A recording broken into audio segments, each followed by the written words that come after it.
ಕಾನೂನು ಮಾಡಿರೋರು ನಾವು. ಕಾನೂನು ಮಾಡೋಕ್ಕಿಂತ ಮುಂಚಿತವಾಗಿ 5,000 6,000 ಕೋಟಿ ಖರ್ಚಾಯ್ತಿತ್ತು. ನಾನು ಕೊನೆ ವರ್ಷ ಬಜೆಟ್ ಮಂಡಿಸಿದಾಗ 17-18ರಲ್ಲಿ ಬಜೆಟ್ ಮಂಡಿಸಿದಾಗ 29,000 ಕೋಟಿ ರೂಪಾಯಿ SCP TSP ನಲ್ಲಿ ಮಾಡೋದು. ಅದಕ್ಕಿಂತ ಹೆಚ್ಚು 29,000 ನಾನು 17-18ರಲ್ಲಿ ಮಂಡಿಸಿದ್ನಲ್ಲ.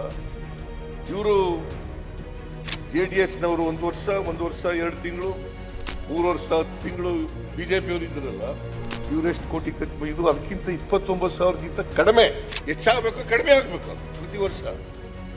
ಬಜೆಟ್ ಗಾತ್ರ ಜಾಸ್ತಿ ಆಗ್ತಾ ಇರ್ತದೆ, ಅಭಿವೃದ್ಧಿಗೆ ಹಣ ಖರ್ಚು ಜಾಸ್ತಿ ಆಗ್ತಾ ಇರ್ತದೆ.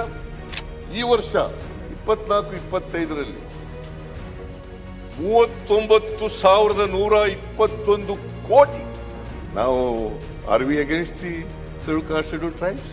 ಇವತ್ತೇನಾದರೂ ಅಂಬೇಡ್ಕರ್ ಅವರು ಏನು ಹೇಳಿದ್ರು ಸಂವಿಧಾನದಲ್ಲಿ, ಅದರಂತೆ ನಡ್ಕೊಳ್ತಾ ಇರ್ತಕ್ಕಂಥ ಯಾವುದಾದ್ರೂ ಸರ್ಕಾರ ಇದ್ರೆ ಅದು ಕಾಂಗ್ರೆಸ್ ಸರ್ಕಾರ, ಸಿದ್ದರಾಮಯ್ಯನ ಸರ್ಕಾರ ಅಂತಕ್ಕಂಥದ್ದನ್ನು ತಿಳಿಸಲಿಕ್ಕೆ ಬಯಸ್ತೀನಿ.